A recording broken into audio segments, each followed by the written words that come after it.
Tampang anak durhaka Alex Parmonangan Tobing, yang paksa ibu kandung masuk ke rumah sakit jiwa, diduga gegara warisan. Polres Labuan Batu Selatan menangkap Alex Parmonangan Tobing, 28, anak durhaka yang tega menjebloskan ibu kandungnya berinisial NS, 62, ke rumah sakit jiwa. Mirisnya, dia memaksa ibunya ke rumah sakit jiwa lantaran diduga ingin mendapatkan warisan.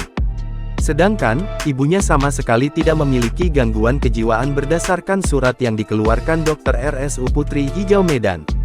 Dari foto yang diterima, Alex nampak meringkuk mengenakan baju tahanan berwarna oranye.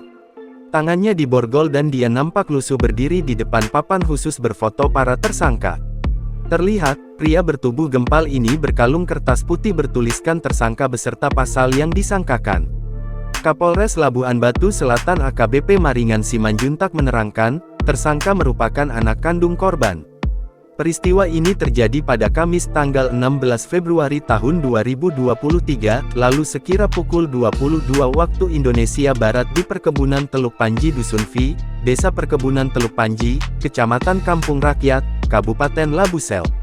Waktu itu korban sedang duduk di depan rumahnya lalu dihampiri 3 orang dari mobil Toyota Innova dan dipaksa masuk ke dalam mobil. Korban sempat berteriak meronta-ronta, tetapi anaknya yang kini ditangkap datang membekap mulut korban memakai sebuah kemeja. Setelah itu korban dibawa ke RSJ Prof Ilgrem di Kota Medan. Namun keesokan harinya, korban pun dijemput oleh keluarganya.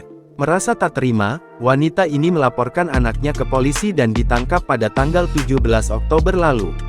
Dari hasil pemeriksaan, pelaku beralasan ibunya mengalami gangguan kejiwaan. Padahal dari hasil pemeriksaan dokter tidak. Meski demikian polisi belum menjelaskan warisan apa saja yang diincar anak yang tega menjebloskan ibu kandung ke rumah sakit jiwa. Atas perbuatannya, pelaku dijerat pasal 351 ayat 1 KUH pidana tentang penganiayaan dengan ancaman hukuman maksimal 2 tahun 8 bulan penjara.